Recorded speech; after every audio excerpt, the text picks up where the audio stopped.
Do you want to know how much profits people have made at North Park Residences? Yes, you do.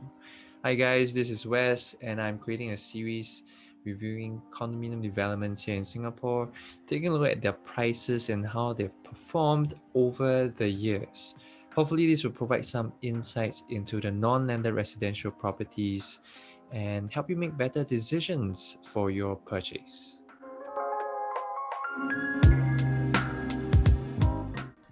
Okay, let's talk about North Park Residences.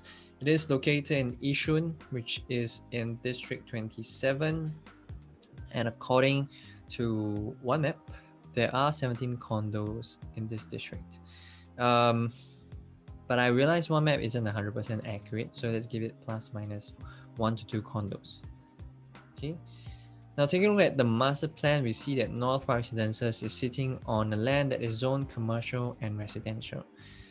In Singapore, there are generally three types of developments. We have the normal condominium development, then we have the mixed development, where we have the first few stories as a commercial component, and then the rest is a residential component. And finally, we have the integrated development, where we have the transport component, commercial component, and residential component. Some integrated developments are linked directly to the MRT station, like Warwick Residence in Tanjong Pagar. Others, like North Park Residences, the transport component is actually bus interchange, right? And yeah, it's getting very popular these days because the supply is limited and it is so convenient. You won't need a fridge because you can just run down to NTUC or Cold Storage. You don't need to cook. There are lots of F&B outlets, and you don't need a car, right? You can take the train or take a bus from the interchange. So I guess that's why it's so popular today. Now let's take a look at the price trend in District 27. 10 years ago, it was averaging $600 per square foot, and today, ka-ching, it's $900 per square foot. And you realize a spike over here. Now that is because North Park Residences was launched, and it was launched, $2 to $300 or even $400 above the average back then. Now let's take a closer look into North Park Residences and its transactions, shall we? So we see the launch price was averaging 1,300 per square foot, and you will notice this spike over here. Usually we see this trend happening when project is nearing TOP or TOPs or completion. We see a spike because people don't have to wait, they can just move in already, so people are willing to pay that premium. Thereafter, we see it stagnating and even falling in price sometimes. In this case, the price went back up to $1,500 per square foot. So that's pretty healthy. And this is my favorite part. I like to take a look at the profitable transactions and imagine myself sitting on so much money. Well, I'll say it's pretty decent. People make $100, $200, $300, $400 over $1,000 in 4 years' time, in 3 years' time. This one in just 2 years' time. We'll cover when you should sell in probably another series.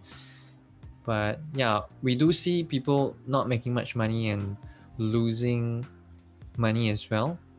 And this is an important point to note. We do encourage people to sit down with their realtor, the financial planner, and really look at their finances and make sure that they have a safety net and not stretching themselves.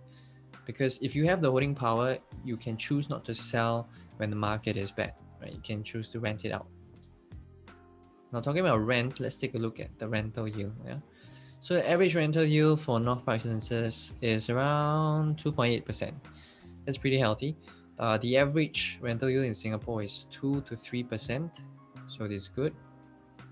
And taking a look at the median rental, it's $3, which is good. The average rent per square foot per month in District 27 is $2. There we go, $2.25 per square foot per month. So definitely North Park Residences is able to command a premium because of the convenience, it has, being an integrated development. Now, if we were to do some projections, not predictions, I like to take another integrated development as proxy, and there'll be Centris. So Centris is completed around 2009, 2010. The historical price, let's take a look. When they first launched, around $500 per square foot. Today it's 1,001, so that's almost double, right? And I'm not saying this will happen for North Park Residences, only time will tell. But I do see the potential because similar to Yishun, I think there are a lot of young people in Yishun, and people who live in Yishun, personally, I think that they will consider upgrading to North Park Residences for whatever reason that they love Yishun so much, even though it's the most dangerous place in Singapore, right? But jokes aside, I do see the demographics in Yishun. They're pretty young. I think it's a good mix of retirees and young people. There are quite a bit of BTOs there as well. So I do see potential, and I hope that North Park Residences can be like the Centuries and appreciate in value over time. So that's all for today's episode. I hope you like what you've seen. If you did, please hit the like button and subscribe. That will mean the world to me, and I'll see you in the next video.